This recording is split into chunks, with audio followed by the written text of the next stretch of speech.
Gracias, muy buenos días a todos. Muy bienvenidos a nuestro panel el día de hoy.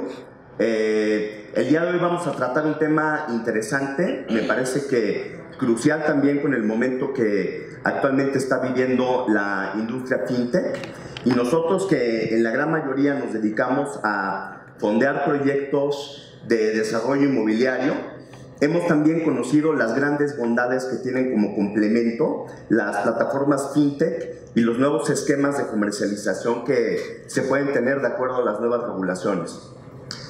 Para comenzar este panel, me gustaría por favor que cada uno de los speakers se presentara para que nos compartiera cuál es su principal rol, a qué se dedica su negocio y pudiéramos sacar mayor provecho sobre este panel. Adelante, por favor, Hugo, perfecto. de 100 ladrillos. Muchas gracias. Mi nombre es Hugo, soy el CEO de 100 ladrillos. 100 ladrillos es una plataforma en la que se pueden comprar y vender fracciones de inmuebles 100% en línea para que la gente pueda vivir de sus rentas, ¿no? Tenemos dos productos principalmente: propiedades que ya están terminadas, que el día que compran los ladrillos empieza a recibir la renta, y propiedades que están en preventa, que están en construcción y que tienes descuentos atractivos. ¿Cuál es nuestro sueño? Es democratizar la tendencia del real estate, porque creemos que ha sido toda la vida un mecanismo, un activo para crear, proteger y crecer el patrimonio. Perfecto. Soy Lorenzo, trabajo en Nexus Capital.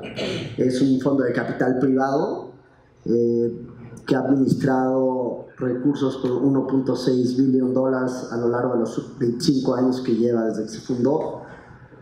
Ahorita estamos es un fondo dedicado a la estrategia de deuda, en donde estamos viendo el sector fintech como uno de los sectores a los que nos vamos a enfocar para analizar oportunidades de inversión y financiamiento.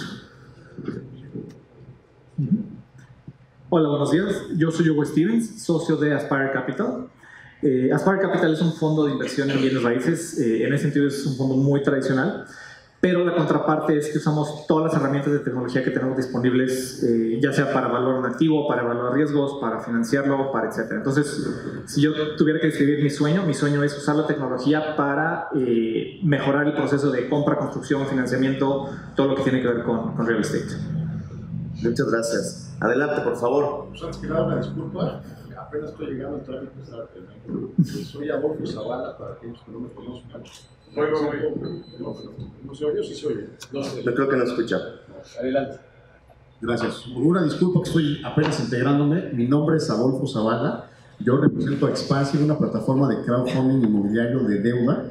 Y lo que hacemos es permitir el acceso para que cualquier persona pueda invertir en proyectos inmobiliarios de forma segura, fácil y sobre todo con tickets pequeños y accediendo a rendimientos que normalmente no podía tener. Y por otro lado, somos una fuente alternativa de financiamiento para medianos y pequeños desarrolladores que necesitan allegarse de recursos. Básicamente, me imagino que era la introducción, que hoy te Así es. materia, ¿verdad? Así es correcto. Pues aprovecho yo también para presentarme. Yo soy Gilberto Velázquez, soy director de Pishka Investment Funds. Nosotros somos un fondo de inversión primordialmente inmobiliario. Nos dedicamos a recuperar inmuebles en la Ciudad de México y transformarlos como espacios de coworking y de co-living. Y también tenemos algunos otros desarrollos interesantes, tanto en el estado de Yucatán como actualmente desarrollando un proyecto interesante en Puerto Vallarta, para lo cual aprovecho el foro para invitarlos a las 12 del día, que tenemos una presentación privada sobre los esquemas de financiamiento de este proyecto. Pues sin mayor introducción, si gustan, comenzamos con nuestro panel. Los temas que estamos tocando primordialmente hoy, veo que todos somos prácticamente o desarrolladores o tenemos mucha relación con el desarrollo inmobiliario, Real Tech Lending versus Equity. Mi primera pregunta, Hugo, no sé si nos pudieras compartir, ¿por qué utilizar los nuevos modelos de fintech sobre los esquemas de fondo tradicional? Okay.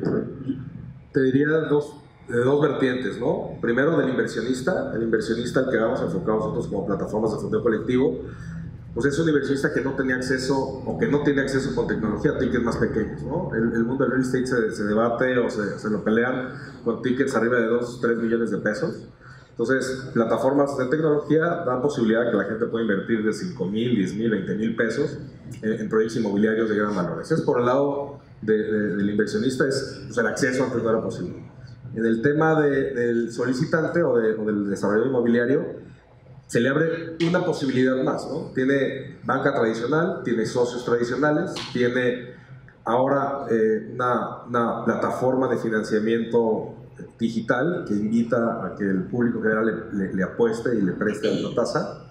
Y en nuestro caso tiene la posibilidad de, sobre todo desarrolladores que no quieren perder el control. O sea, un problema grande para un desarrollador es, por ejemplo, el basamento comercial de un edificio de departamentos, unos 6, 7 locales abajo. Lo tradicional es vender los locales a diferentes dueños, y entonces la administración se vuelve un caos, un desmadre al final de cuentas. Entonces, una solución que ellos ven con nosotros, si bien es pedir dinero para terminar el proyecto, pero al final no es venderlo al final a un solo usuario. Somos una excelente solución para vender el paquete, los 7 locales, y que estén correctamente administrados. Excelente, me parece que 100 ladrillos en el mercado es sin duda un líder en los esquemas de crowdfunding. Me gustaría sobre la misma pregunta pedirle su punto de vista a Lorenzo, que como digamos, fondo que se dedica a invertir en otros fondos de inversión, pudiera tener una visión complementaria sobre los accesos a grandes capitales y cómo es que la ley crowdfunding eventualmente le pudiera llegar a traer ventajas para complementar o incluso para fondear el 100% de los proyectos que traen alguna cartera. Gracias. Sí, y un poco, salir un poco fuera del contexto inmobiliario, yo creo que aplica para todo. En México hay un tema en donde 60% de los mexicanos no tienen acceso a crédito, y el tema de tener a las fintech creo que es algo bueno para cerrar esta brecha que hay de subinfraestructura para generar crédito en el país, ¿no? ¿Qué vemos nosotros? Bueno, pues en Nexus ya nos dimos cuenta que el mercado está cambiando, la manera de hacer negocios está cambiando, y pues nada mejor que la tecnología como una herramienta, pues, para poder llegar ahí, poder cerrar esa brecha, y es algo que nosotros estamos buscando activamente y estamos analizando activamente en dónde podríamos tener participación, injerencia y acompañar a estas empresas fintech, pues para financiar y que al final pues se mejore la inclusión financiera en el país, ¿no? Por supuesto, me parece que es muy cierto lo que comentas, Lorenzo. Parte de los objetivos que me parece que todos estamos buscando en la participación de este tipo de foros es buscar justamente la inclusión de las startups y aquellas empresas que puedan llegar a representar un valor agregado a través de la innovación y a través de estos nuevos modelos disruptivos. Yo quisiera también, por favor, pedir la opinión de Adolfo para que nos comparta desde la perspectiva de su ramo cómo puede aprovechar este tipo de modelos y esquemas de financiamiento de crowdfunding a través de sus diversas vertientes. Bueno, gracias. Como te comentaba, nosotros hacemos crowdfunding de deuda. ¿Qué significa deuda? Prestamos dinero al desarrollador siempre y cuando exista una garantía real atrás de ese préstamo. De esa forma protegemos a nuestros inversionistas para que tengan la certeza que van a recuperar su dinero y que van a obtener un rendimiento por su dinero, ¿no? Nosotros lo hacemos siempre bajo el esquema de una garantía hipotecaria, y con eso le dotamos de esa certidumbre. En algunos casos hemos hecho garantía quirografaria, pero en el menor de los casos. Sin duda alguna, el crowdfunding como fuente de financiamiento alternativo, viéndolo desde el punto de vista del desarrollador, es algo que hace unos años no se veía. Como bien decía, uno pusiera el ticket, por lo menos desde el punto de vista del inversionista, de 3, 4 millones de pesos, muchísima opacidad de la información. Entonces, con el crowdfunding también se quita ese velo de opacidad, se transparentan los procesos y se le da acceso a personas que antes ni siquiera soñaban poder invertir en un proyecto inmobiliario, ¿no? En nuestro caso, desde 1,000 pesos hemos tenido proyectos para democratizar y para darle acceso a la mayor parte o a la mayor cantidad de gente posible. Entonces, sin duda alguna, es algo que viene a facilitar, y como bien decía Lorenzo, pues es un bridge o un puente que tendríamos a aquellas personas que no tenían este acceso, ¿no? Muchas gracias, Adolfo. Finalmente, me gustaría preguntarle a Hugo cuál es su visión, cuál es su punto de vista. Creo que un poquito complementaria a los comentarios que tenemos. La verdad, tenemos expertos aquí que nos pueden dar, es más, nos están compartiendo una visión también muy, muy interesante. Y Yo sí abro la discusión un poquito más, es por la naturaleza también del fondo que manejamos nosotros, a esquemas que van también, más bien creo que aquí tenemos equipos que pueden cubrir bastante bien la parte de fondeo, mucho para la parte del desarrollo, ¿no? Pero también hay otra parte del mercado de real estate que tiene que ver con propiedades que ya existen, con encontrar oportunidades, etc. Entonces quería yo mencionar justamente dos ejemplos de cómo, igual, a través de tecnología y nuevos modelos de financiamiento se pueden resolver. Uno de ellos es el modelo de iBuying, compra o compra electrónica, que en Estados Unidos ya está agarrando un poquito más de fuerza, aquí en México está mucho más emergente todavía. Pero lo que hace este modelo es que utiliza muchos análisis de datos, muchas estadísticas, muchas fuentes de información para poder hacer una buena evaluación de una propiedad que a lo mejor ni siquiera hay que desarrollar, pero que te da un pricing mucho más preciso de lo que a lo mejor podría ser un estimado tradicional, ¿no? Y con eso pues, sí se pueden hacer inversiones muy interesantes donde yo, por un lado, le inyecto liquidez al mercado, hago una oferta que se puede cerrar en cuestión de días. Pero eso depende de que tengas un buen pricing. Y para tener un buen pricing, pues depende de que tengas datos y que hagas un buen análisis, ¿no? Ese es un ejemplo. El otro modelo en el que nosotros también invertimos es recuperación de cartera. Recuperación de cartera también lo platicamos. En general, la industria pues funciona como hace varias décadas. Y si nos fijamos, pues son procesos muy tradicionales, ¿no? Pero si uno le empieza a meter un poquito de tecnología, un poquito de lógica, no tiene que ser súper sofisticado, pero sí muy estructurado y saber dónde intervenir. Estos procesos de recuperación, que también son carísimos, resulta que se pueden obtener buenos márgenes si uno hace un proceso muy estructurado y le da seguimiento para que no pase el proceso legal tradicional de recuperación, sino que también se puede agilizar como procesos que se han agilizado en otras industrias, ¿no? Entonces, creo que mi respuesta corta es eso, o sea, creo que tenemos muchos esquemas que nos ayudan con desarrollo, pero también hay otros que pueden transformar otras partes de la industria. Sin duda, muchas gracias, Hugo. Pues ahora pasamos a nuestra segunda pregunta, y aquí me gustaría un poco poner en contexto a toda la audiencia. Nos parece a todos que todos los esquemas novedosos de crowdfunding que han sido aprobados recientemente en la ley FinTech nos permiten ampliar y conectar más fácilmente la oferta y la demanda de cada uno de los proyectos, independientemente de que sean en un ramo inmobiliario, en un ramo financiero. Me parece que sí ofrece serias ventajas todo este esquema. Me gustaría también, a partir de esto, conocer de parte de cada uno de nuestros actores qué pros y qué contras identifican que estos nuevos esquemas de financiamiento vía crowdfunding representan para todo nuestro ecosistema. Empezamos, por favor, con Lorenzo. No sé si nos pudieras compartir tu punto de vista. Digo, a ver, creo que mi punto de vista va un poco más allá del crowdfunding. Nosotros, como fondo de capital privado, es uno de los sectores, bueno, dentro de fintech sí nos fijamos en crowdfunding, pero también vemos otros sectores fintech. Yo lo que puedo y lo que podría platicar desde un punto de vista de un fondo, lo que buscamos ahora y es un poco a lo mismo que decíamos antes, todo esto va cambiando y es parte de responsabilidad también del inversionista y alguien como nosotros ir acompañando al empresario y al management de tal forma de ponerle el financiamiento adecuado a la etapa en la que está, ¿no? Que digo, si vamos a dar una línea de equity o una línea de deuda, pues tiene que ser diferentes, tienes tus pros por un lado y tus contras por el otro. Si estás en una etapa de un income temprano dentro de la compañía y le pones una deuda a esa compañía, a ese fintech, básicamente le estás matando.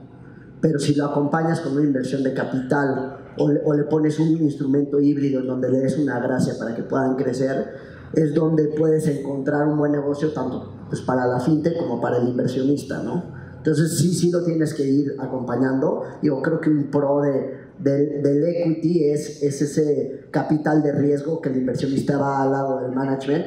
Creo que una contra es, normalmente piden un rendimiento más alto, pues sky is the limit. Y la deuda pues tiene el pro de que no se meten a la cocina, de que es alguien más pasivo, de que es alguien que provee el capital con menos rendimiento, pero a la vez el contra es que necesita el flujo desde el día uno, ¿no? Entonces acompañar al management y a la fintech es muy importante y es algo que nosotros ya estamos analizando y tenemos bien claro, ¿no? Muchas gracias Lorenzo.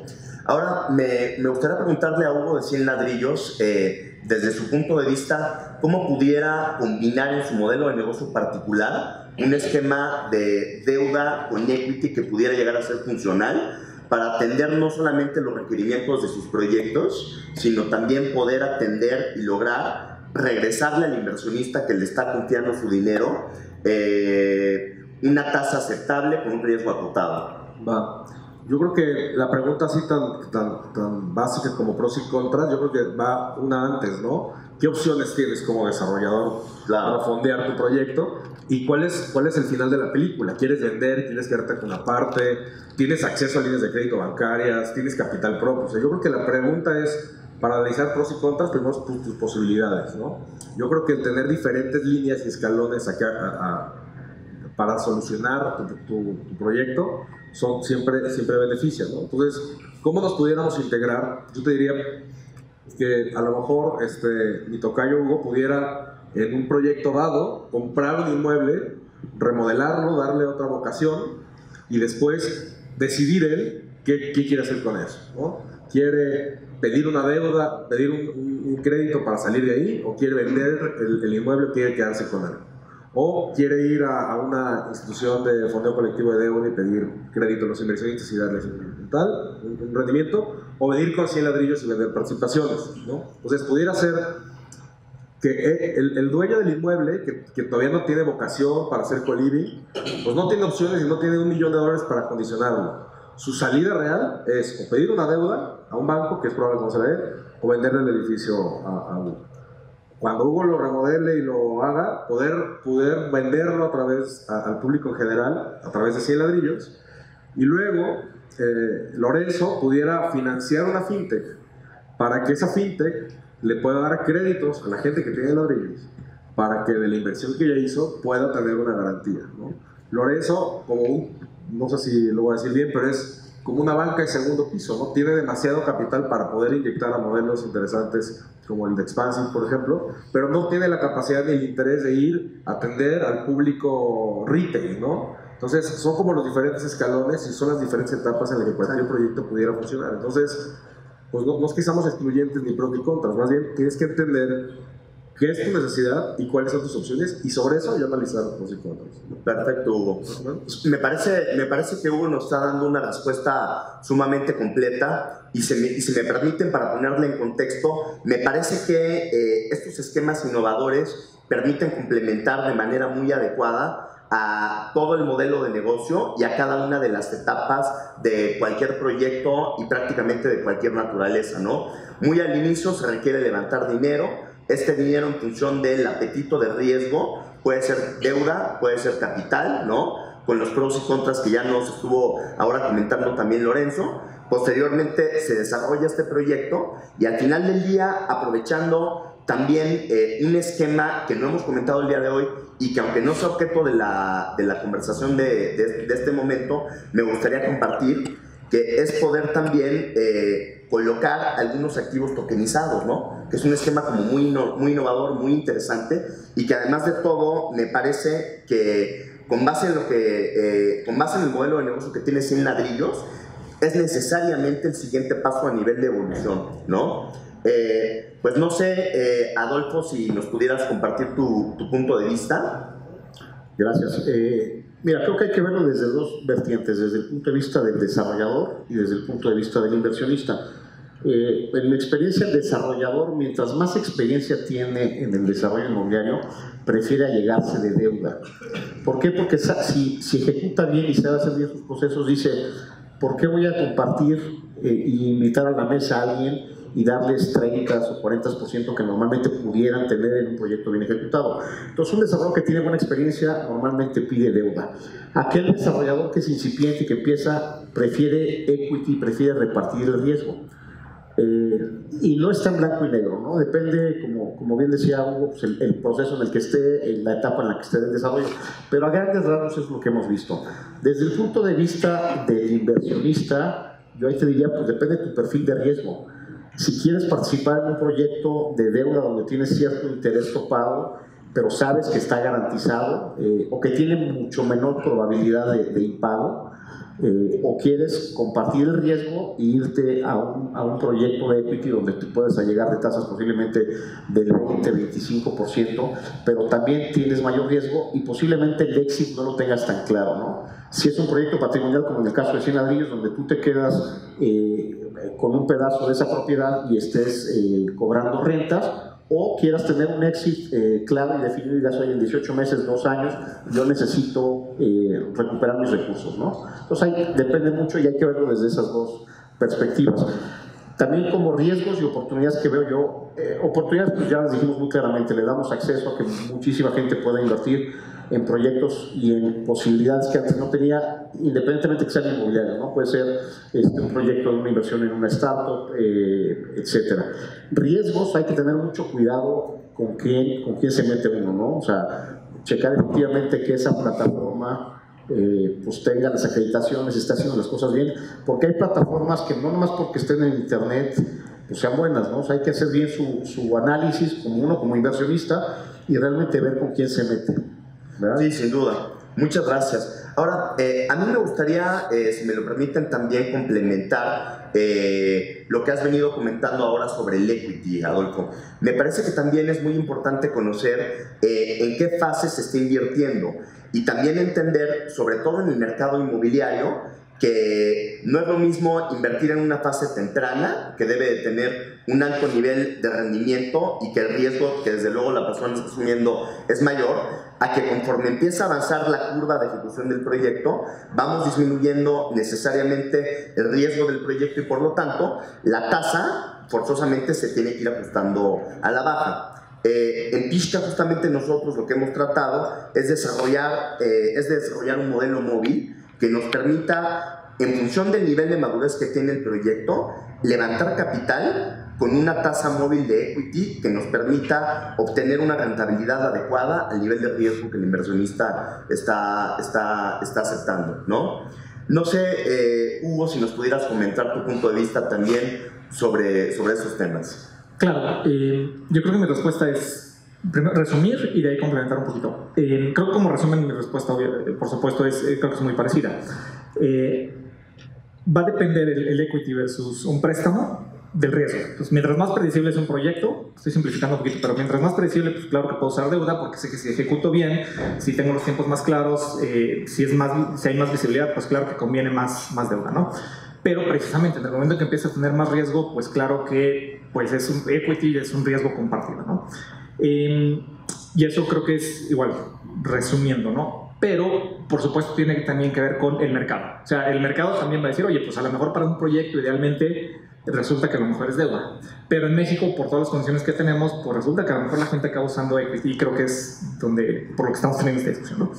Yo lo complemento con dos temas, que es justamente, oye, ¿cómo le damos la vuelta a esto? ¿Cómo creamos más opciones? Una son precisamente los ejemplos que tenemos aquí, donde, oye, creo que son soluciones que al final lo que hacen es que expanden el acceso. ¿Por qué salen plataformas como estas? Pues porque la verdad el acceso a financiamiento en México o a equity está limitado, tanto para el inversionista como para el desarrollador o la persona que necesita el fondo, ¿no? Dos maneras de dar la vuelta. Uno, ahí sí me salgo un poquito de la conversión tradicional, pero es la parte internacional. Resulta que sí, es para expandir las opciones que hay en el mercado el día de hoy. Pues resulta que también hay opciones en el mercado internacional, ¿no? Y hay que ver diferentes maneras de hacerlo, pero es lo que ha estado pasando también en este país, ¿no? Y segundo, mecanismos como el que tú mencionaste. Esto de la tokenización nos permite hacer cosas maravillosas que de otra manera no sería posible. Yo, en una vida pasada, fui banquero y yo lo veía. A ver, las opciones de inversión del banco sí tienen un alcance brutal, pero yo como inversionista decía, oye, quiero poner algo, pues las opciones que tengo es, pues sí, pongo un certificado de depósito un año con una liquidez que no voy a tener, con una tasa de interés muchísimo más baja a lo que, digamos, más alta que la cuenta de ahorro, que no es nada, pero tampoco se compara ni siquiera a un set, ¿no? Entonces, pero me dices, oye, pero pues tampoco tengo suficiente para aventarme un desarrollo yo propiamente. Pues, ¿qué es lo que hago? Pues voy a 100 ladrillos y digo, oye, yo con lo que tengo, agregado con otras personas, pues compro entre todos hacemos una propiedad, ¿no? Entonces, esa es la respuesta para mí. O sea, deuda versus equity depende del riesgo, pero también la idea es cómo expandimos estas opciones. Muchas gracias, excelente. Me gustaría continuar también ahora con Lorenzo para ver desde un punto de vista de un fondo de inversión institucional ¿cuál sería la combinación más apropiada para poder atender a sus inversionistas tanto a nivel nacional como a nivel internacional, usando una combinación de equity, deuda y copropiedad? Sí, mira, yo no creo que haya una fórmula perfecta. O sea, yo más bien creo que debe de ir amarrado a la etapa de la compañía.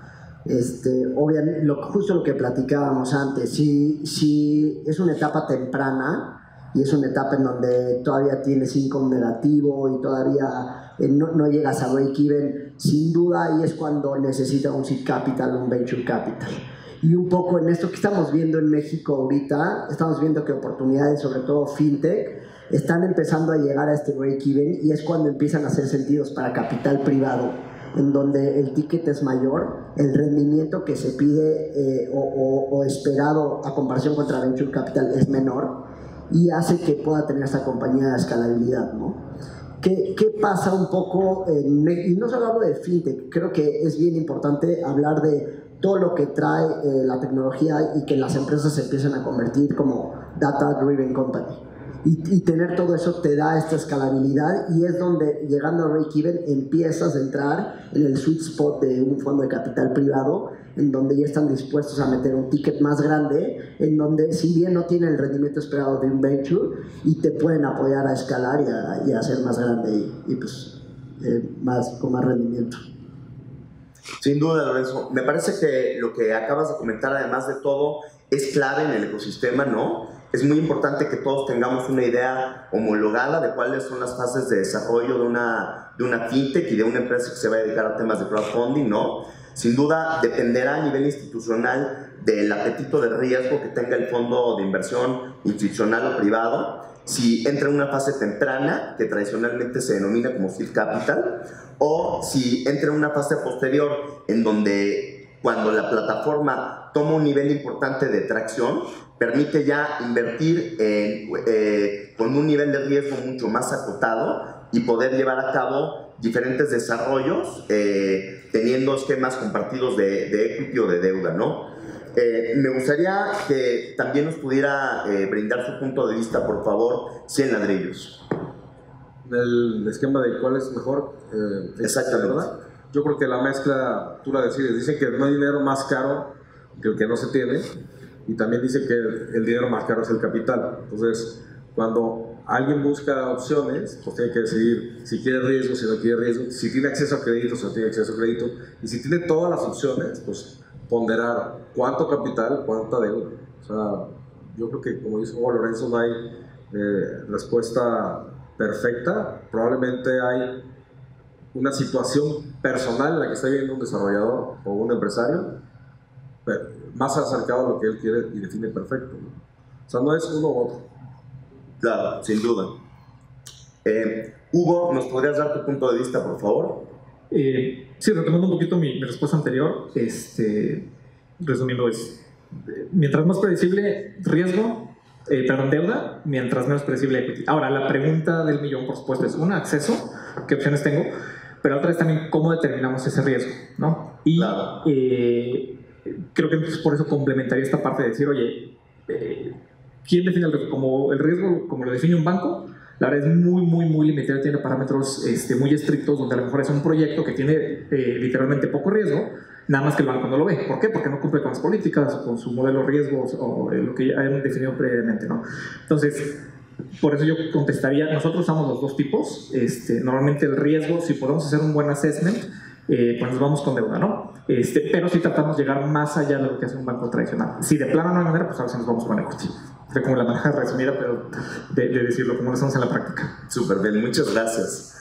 Adolfo. Gracias. Creo que complementando un poquito lo que comenta Hugo, y también haciendo la división, desarrollador inmobiliario o una empresa incipiente.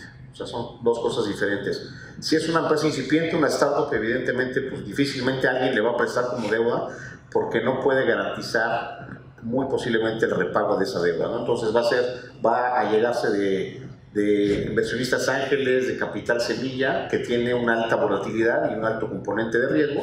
Y también digo, si ese fondo de venture capital le pega con esa startup, seguramente le va a pegar muy bien, pero para pegarle igual iba a tener que ser 19 inversiones y la 20ª le pega, ¿no? Entonces es el shotgun approach que le llaman, ¿no? O sea, va a invertir en muchas empresas, pues, pensando que le pegue a 2 o 3 en ese sentido, ¿no? Entonces, si es una empresa mucho más madura y que tiene tracción, pues va a poder acceder a una ronda A o incluso a private equity, ¿no? Dentro del capital. Y haciendo esa analogía desde el punto de vista del desarrollador inmobiliario, lo que venía comentando, ¿no? Si es un desarrollador pues advenedizo y que apenas empieza, pues seguramente está ávido de allegarse de capital y quiere compartir riesgo y prefiere una estructura de equity. Mientras ese desarrollador inmobiliario es más maduro y sabe ejecutar, pues dice, yo prefiero sin duda alguna deuda, ¿no? Y si tiene la forma, pues se va a llegar de un crédito puente que tiene tasas mucho más competitivas que lo que puede tener pues una estructura como la de una plataforma de fondeo colectivo, ¿no? Entonces depende la empresa o el recipiente de dicho capital, y depende, como bien decía Hugo, depende de la etapa en la que esté, ¿no? Y de la certidumbre que pueda tener para generar los retornos esperados. Perfecto, muchas gracias. Me parece muy clara la respuesta, y me parece que también en buena medida nos da pie a la siguiente pregunta que traíamos preparada para el panel. Aprovechando los instrumentos y herramientas que nos proporciona la regulación fintech y toda la normatividad secundaria asociada, desde su punto de vista, ¿cuáles son los elementos clave para disminuir el riesgo de inversión y maximizar las utilidades en ambos instrumentos de inversión? Me gustaría comenzar con Lorenzo para que nos dé una visión de lo general o particular desde su punto de vista como inversor institucional. Sí, pues, y justo creo que es lo que hablamos en la primera pregunta. Nosotros en Nexus ya está cambiando tanto la manera de hacer negocios en México y en el mundo que el proveedor o el fondeador de capital es el que también debe de empezarse a adaptar al cliente, ¿no? ¿Y qué pasa con esto? Hablando si es equity o si es deuda, creo que no es lo único en lo que nos debemos de fijar, ¿no? O sea, nosotros en Nexus también nos fijamos en otras cosas. ¿A qué voy con esto? Hay otras alternativas de fondeo. Estamos analizando oportunidades en el sector fintech, en donde, por ejemplo, tienen mucha estacionalidad en los ingresos.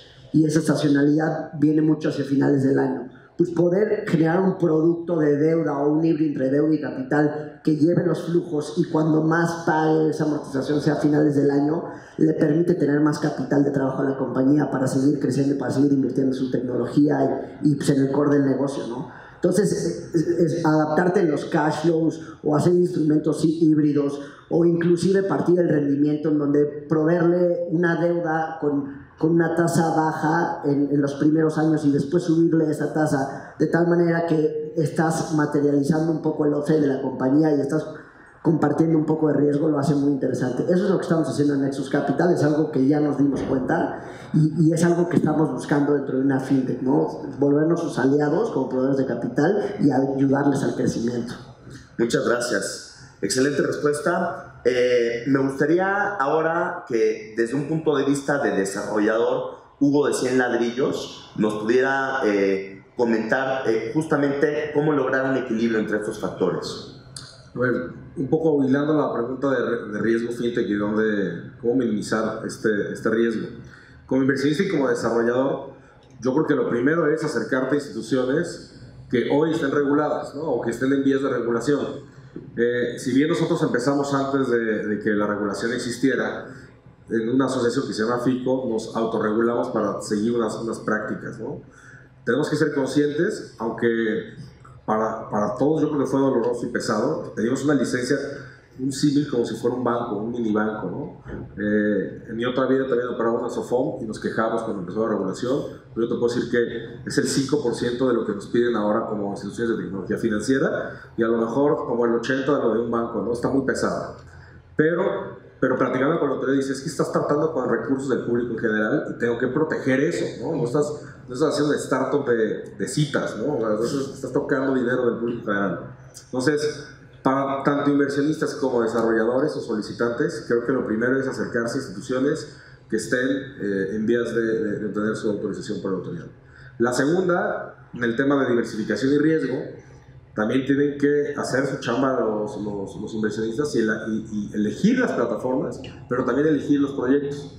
Y gran parte de lo que estamos haciendo en democratizar el acceso a propiedad o a deuda es que cuando la gente nos pregunta ¿dónde invierto? ¿Contigo o con yo te presto, con Expansive o con Brick o con quién? Pues que la realidad es que invierten todas. O sea, el ticket es tan bajo que puedes diversificar, no solamente en diferentes productos que yo te ofrezco, sino en diferentes plataformas. Y yo creo que esa es la mejor opción para diversificar deuda, equity, copropiedad. La tecnología y los tiempos permiten hacer esa diversificación sin ser un watch-end de un banco, ¿no? Muchas gracias, Hugo. Le pregunto ahora a nuestro otro Hugo, ¿cómo desde el punto de vista de tu empresa pudieras ofrecer un producto diversificado que tenga un binomio adecuado riesgo-rendimiento? Bueno, además de lo que ya comentaron el resto de los panelistas, lo que yo quería agregar era datos y más datos, ¿no? Una parte importantísima es la diversificación. Pero lo que comentaba en mi respuesta anterior también es el poder analizar esos riesgos para poder entenderlos y dimensionarlos correctamente, lo que también nos permite hacer la tecnología, más allá de la ley fintech, sino decir la misma tecnología que es lo que está detrás, nos permite tener muchísimas más fuentes de datos, nos permite analizarlos, nos permite procesarlos, nos permite dar mejores respuestas que las que tradicionalmente se hacían. Igual, de nuevo, veniendo de la banca, que me tocó ver la transición de el proceso tradicional a empezar a digitalizar, tristemente, y aunque es un autogol, pues los bancos todavía no están donde deben estar, ¿no? Entonces, viéndolo de nuevo como un fondo, pero siendo una empresa de tecnología en nuestro core, es datos. Mientras mejores análisis de riesgo, mejores análisis de las propiedades, mayor volumen de datos en propiedades que son muchísimo más masivas, eso da muchísimas más fuentes y más maneras de decir, oye, ese riesgo pues no voy a ir a ciegas, voy a ir antes a lo mejor mi incertidumbre era un 80%, si eso lo puedo reducir a un 60%, pues es mejor para el inversionista, para la persona que está usando el fondeo, y entonces, por si no lo dije suficientes veces, datos y datos. Sin duda. Me parece que lo que acabas de comentar es un elemento clave, ¿no? O sea, lo que hace 10 años no teníamos y hoy por hoy sí lo tenemos, es justamente Big Data y Analytics, ¿no? Exacto. Que nos permite tener un análisis mucho más acotado del riesgo, incluso ofreciendo herramientas de Machine Learning que nos permiten identificar, tener un elemento mucho más cuidado en el KYC y me gustaría ahora también pedirle su punto de vista a Adolfo. Mira, nosotros, hablando desde nuestra trinchera, nosotros hacemos el análisis de a quién le vamos a prestar dinero desde 5 diferentes vertientes. Primero, ¿quién es ese desarrollador que nos está pidiendo dinero? ¿Qué track record tiene? ¿Quién lo conoce en el mercado? Checamos buró de crédito, checamos buró de incidencias legales. Luego checamos como segundo layer el proyecto que quiere que financiemos, si ese proyecto tiene pies, es viable, qué tipologías de departamentos. Nosotros vemos únicamente la parte residencial. El mercado en el que está es un mercado sano, tiene buena absorción. Vemos la proforma financiera, de dónde van a venir los flujos para pagar el crédito que te vamos a dar. Y como quinto y último layer es qué garantía estás dispuesto a proporcionar, ¿no? Entonces vemos todo eso como un conjunto, tiene diferentes ponderaciones cada una de esas 5 vertientes que les comentaba, y eso nos arroja una calificación que le ponemos al desarrollador directamente en la plataforma, y con eso el inversionista se debe dar una idea de si ese proyecto en el que desea invertir tiene mayor riesgo o menor riesgo, ¿no? Y evidentemente, pues dependiendo el factor, pues si es mayor riesgo tendrá mayor tasa tú como inversionista o menor, ¿no? Entonces, es bien importante desde el punto de vista de la plataforma cómo haces ese análisis adecuadamente del riesgo, de a quién le vas a prestar el dinero, para minimizar el riesgo de un impago por los inversionistas, ¿no? Así es, Adolfo. Pues prácticamente estamos en la recta final de nuestro panel. A manera de conclusión, me gustaría también abonar que un elemento clave para poder disminuir el riesgo en los proyectos tanto de carácter inmobiliario como de cualquier otro tipo es sin duda la transparencia y la legalidad, ¿no? Es decir, tener una política de libros abiertos hacia todos los inversionistas, me parece que eso es un elemento que se ha venido trabajando particularmente en México y que ha tenido cada vez mayor apertura a través de la ley FinTech. Y adicionalmente, me parece que el crear modelos legales que sean innovadores, con políticas de libros abiertos, adicionando algunos otros elementos de seguridad, como montarlos en una blockchain, que sabemos nosotros que es un elemento clave e inviolable, nos permite ofrecer a nuestros clientes tasas de interés, tasas de rendimiento vía equity, vía deuda, esquemas de copropiedad, esquemas de tokenización de activos, con reglas claras para que todos los actores del ecosistema y del marketplace puedan invertir con toda la tranquilidad, asumiendo los riesgos que representan. Pues tenemos 10 segundos finales. Me gustaría hacer así rápidamente conclusiones de 10 segundos por cada persona. Empezamos por favor con Adolfo. Pues yo los invitaría a que puedan conocer las plataformas en las que estamos nosotros y todas las demás, como bien decía Hugo, y que puedan invertir. Realmente son modelos novedosos, pero necesitamos el voto de confianza de la gente. Es un modelo claramente que le permite acceso a todos y es reputacional, entonces los invito a que las puedan conocer. Excelente. Hugo. Sí, lo mismo, conocerlas y hacer la chamba, ¿no? O sea, preguntar, ser incisivos en sus preguntas, porque eso, quieran o no, mejoran el mercado.